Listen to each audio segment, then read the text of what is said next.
చందమామ రామాయణం 57వ భాగం, ఉత్తరాఖండ 6వ భాగం. రావణుడు వరుణలోకం నుండి బయలుదేరి లంకకు తిరిగి వస్తూ దారిలో కనిపించిన అందగత్తెలైన కన్యలను వేల సంఖ్యలో చెరపట్టి తెచ్చి పుష్పకంలో ఎక్కించుకున్నాడు. వాళ్ళందరూ గొళ్ళున ఏడుస్తూ రావణుణ్ణి నానా శాపనార్థాలు పెట్టారు. అతను ఇంటికి చేరుతూ ఉండగానే అతని చెల్లెలు శూర్పణఖ ఎదురుగా వచ్చి పెద్ద పెట్టున ఏడుస్తూ, ఏం చెప్పేది, నా భర్తను మిగిలిన కాలకేయులతో పాటు చంపి నన్ను విధవను చేసేశావు, బావమరిది అన్న జ్ఞానం కూడా నీకు లేకపోయింది అని నిందించింది. అమ్మాయి, జరిగిన దానికి ఏడ్చి లాభమేమిటి? యుద్ధోన్మాదిగా ఉన్న సమయంలో వీడు నావాడన్న జ్ఞానం కూడా నాకు లేకపోయింది. ఇక ముందు నువ్వు మన కరుడి వెంట ఉండు, వాడు నీకు ఏ కొరత లేకుండా చూస్తాడు. 14,000 రాక్షసులకు వాణ్ణి నాయకుడిగా చేసి దోషణుణ్ణి కూడా తోడుగా ఇచ్చి దండకారణ్యాన్ని రక్షించటానికి పంపిస్తున్నాను. వాళ్ళంతా నీకు విధేయులై ఉండి నువ్వు కోరినట్లు చేస్తారు అన్నాడు రావణుడు. ఆ ప్రకారమే శూర్పణఖ ఖరదోషణుల వెంట దండకారణ్యానికి వెళ్ళి అక్కడ సుఖంగా జీవిస్తూ వచ్చింది. తర్వాత రావణుడు నికుంభిల వనానికి వెళ్ళి అక్కడ యజ్ఞం చేస్తున్న తన కుమారుణ్ణి మేఘనాథుణ్ణి చూసి కౌగిలించుకుని, నాయనా, ఇక్కడ ఏం చేస్తున్నావు అని అడిగాడు. ఆ ప్రశ్నకు సమాధానంగా శుక్రాచార్యుడు చెప్పాడు, నీ కొడుకు 7 యజ్ఞాలు తలపెట్టాడు. అగ్నిష్టోమము, అశ్వమేధము, రాజసూయము, గోమేధము, వైష్ణవము అన్నవి కాక అత్యంత దుర్లభమైన మహేశ్వర యజ్ఞం చేసి శివుణ్ణి ప్రత్యక్షం చేసుకుని కామగమనం గల రథాన్ని, అంతటా చీకటి ఆవరింపజేయగల మాయను, శక్తివంతమైన ధనుర్బాణాలను వరంగా పొందాడు. ఇప్పుడు చేస్తున్నదే ఆఖరు యజ్ఞం. శుక్రాచార్యుడు చెప్పిన ఈ మాటలతో ఏమాత్రమూ తృప్తిపడక రావణుడు, మీరు చేసిన పని ఏమీ బాగాలేదు. మన శత్రువులైన ఇంద్రాదులను అర్చించటానికి ద్రవ్యం నష్టపరిచారు, సంపాదించిన పుణ్యం చాలు అని మేఘనాథుణ్ణి తన వెంట తీసుకుపోయాడు. అప్పుడు విభీషణుడు రావణుడికి ఒక దుర్వార్త చెప్పాడు. రావణుడి చెల్లెలి వరుస అయిన కుంభీనస అనే పిల్ల రావణుడి ఇంట పెరుగుతున్నది. రావణుడి తల్లికి పెదనాన్న అయిన మాల్యవంతుడి కూతురు కుంభీనస. మధువనే రాక్షసుడు వచ్చి ఎవరూ లేని సమయంలో ఆ అమ్మాయిని ఎత్తుకుపోయాడు. ఆ సమయంలో రావణుడు దిగ్విజయ యాత్రలో ఉన్నాడు. కుంభకర్ణుడు నిద్రపోతున్నాడు. విభీషణుడు నీటిలో మునిగి తపస్సు చేసుకుంటున్నాడు. తాను ఎందరో కన్యలను అపహరించి తెచ్చినా తన చెల్లెలిని ఎవరో అపహరించారనేసరికి రావణుడు మండిపడ్డాడు. అతను కుంభకర్ణుణ్ణి నిద్రలేపించి రాక్షస వీరులను, సైనికులను యుద్ధానికి సిద్ధం చేయించి మధువు ఉండే మధుపురం మీదకి వెళ్ళాడు. తన భర్తను చంపటానికి తన అన్న అయిన రావణుడు పెద్ద సేనతో వస్తున్నాడని తెలిసి కుంభీనస ఏడుస్తూ అతనికి ఎదురుగా వచ్చి, అన్నా, నీ బావమరిదిని చంపి నాకు వైధవ్యం కలిగించకు అని బతిమాలింది. రావణుడు కుంభీనస దైన్యానికి కరిగి, నీ భర్తను చంపనులే, అతను ఎక్కడ ఉన్నాడో చూపించు, నేను దేవతలను జయించటానికి స్వర్గానికి వెళుతున్నాను, అతన్ని కూడా వెంట తీసుకువెళతాను అని చెప్పాడు. కుంభీనస తన భర్త అయిన మధువు వద్దకు వెళ్ళి, మా అన్న నిన్ను దేవతలతో యుద్ధం చేయటానికి పిలుస్తున్నాడు, వెళ్ళు, అలాంటి వాడి స్నేహం మనకు చాలా మంచిది అని చెప్పింది. మధువు రావణుడి వద్దకు వచ్చి అతన్ని అర్ఘ్యపాద్యాలతో సత్కరించి ఎన్నో మర్యాదలు చేశాడు.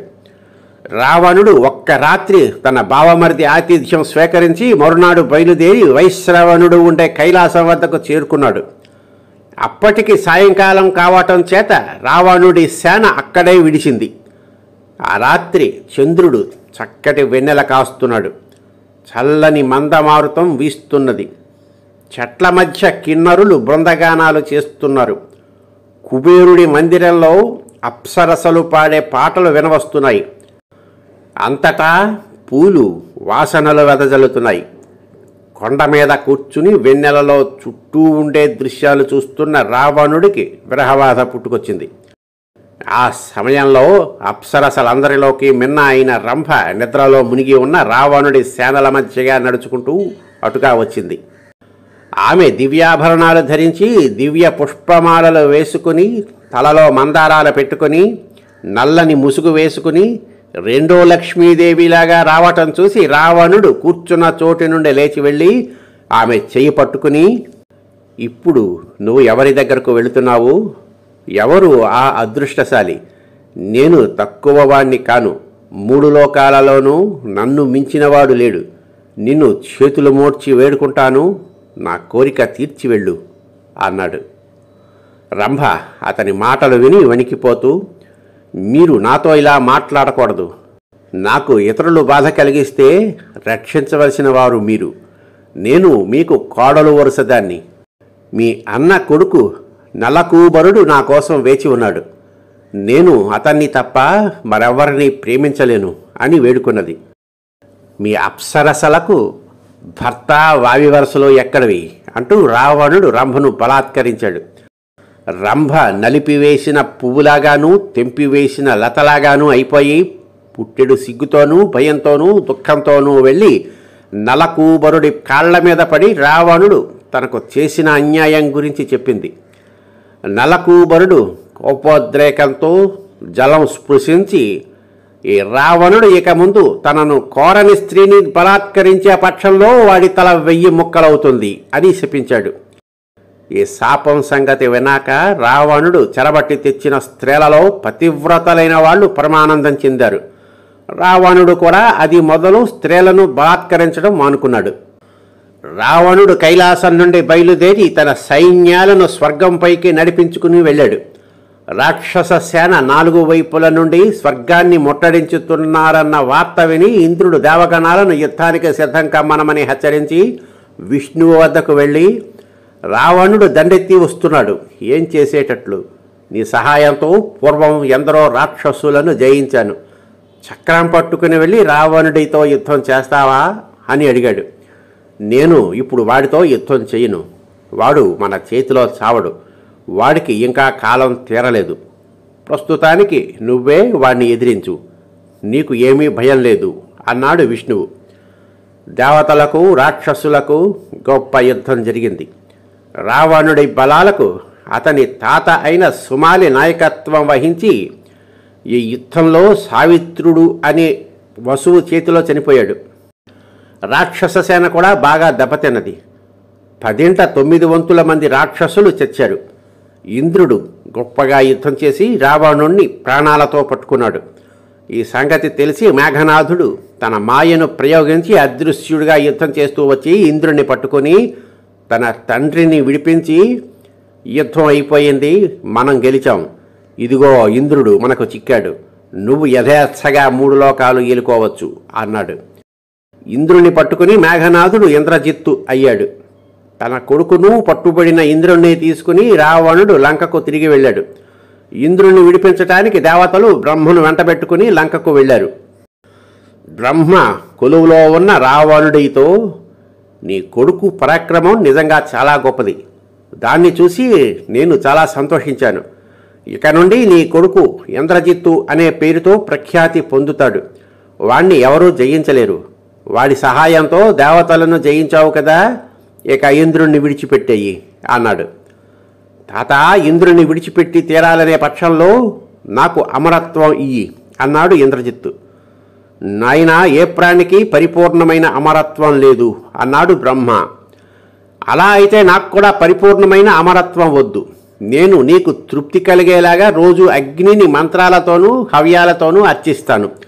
నేను యుద్ధానికి బయలుదేరే ముందు గుర్రాలు పూంచిన రథం అగ్ని నుండి రావాలి. దానిపైన నేను ఉన్నంతసేపు నాకు అమరత్వం ఉండాలి.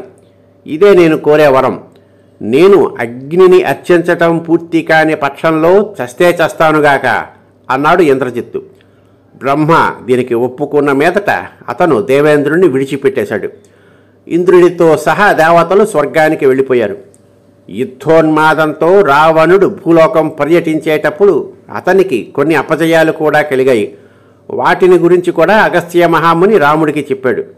1000 చేతులు గల కార్తవీర్యార్జునుణ్ణి గెలవాలనే ఉద్దేశ్యంతో రావణుడు తన పరివారాన్ని వెంటబెట్టుకుని మహిష్మతి నగరానికి వెళ్ళాడు. అర్జునుడు ఆ రోజే తన భార్యలతో సహా నర్మదా నదిలో జలక్రీడలాడటానికి బయలుదేరి వెళ్ళినట్లు తెలిసింది. రావణుడు సపరివారంగా తాను కూడా నర్మదా నదికి వెళ్ళి అక్కడ స్నానం చేసి శివపూజ చేయటానికి కూర్చున్నాడు. అతని మంత్రులు పూజా పుష్పాలు తీసుకుని వచ్చి నదీ తీరాన పెద్ద పోగు పోశారు. రావణుడు తన వెంట ఎప్పుడూ ఉండే బంగారు లింగాన్ని ఒక ఇసుక తిన్న మీద పెట్టి అర్చించి దాని ముందు పాడుతూ నాట్యం చేయసాగాడు. నర్మదా నది తూర్పు నుండి పడమరగా ప్రవహించి పడమటి సముద్రంలో పడుతుంది. అలాంటి నది ఇప్పుడు పడమర నుండి తూర్పుగా ప్రవహించసాగింది. అంతేకాక నది అంతకంతకు పొంగి రావణుడు పూజించిన పుష్పాలను తనతో పాటు తీసుకుపోయింది. ఇది చూసి రావణుడు చిటికలు వేసి సుఖసారణులను పిలిచి నర్మద ఎదురు ప్రవహించడానికి కారణం తెలుసుకుని రమ్మనమన్నాడు. వాళ్ళు వెళ్ళి చూసేసరికి కార్తవీర్యార్జునుడు తన భార్యలతో జలక్రీడలాడుతూ కనిపించాడు. అతను తన 1000 చేతులతోనూ నదీ ప్రవాహాన్ని అడ్డేసరికి నది పొంగి ఎదురుగా ప్రవహిస్తున్నది. సుఖసారణులు తిరిగి వచ్చి రావణుడితో ఈ సంగతి చెప్పారు. వాళ్ళు వర్ణించిన మహావృక్షం లాంటి మనిషి కార్తవీర్యార్జునుడే అయి ఉంటాడని గ్రహించి రావణుడు యుద్ధానికి బయలుదేరి వచ్చి కార్తవీర్యార్జునుడి మంత్రులతో, రావణుడు యుద్ధానికి పిలుస్తున్నాడని మీ రాజుతో చెప్పండి అన్నాడు. యుద్ధానికి మంచి సమయం చూశావే, రాజు స్త్రీలతో జలక్రీడలు ఆడేటప్పుడు యుద్ధానికి పిలుస్తారా? రేపు వచ్చి నీ చేతుల తేట తీర్చుకో అన్నారు మంత్రులు. కానీ రావణుడు అప్పుడే యుద్ధం కావాలన్నాడు. కార్తవీర్యార్జునుడి మంత్రులు తమతో ముందు యుద్ధం చేయమన్నారు. ఉభయపక్షాల వారికి యుద్ధం జరిగింది.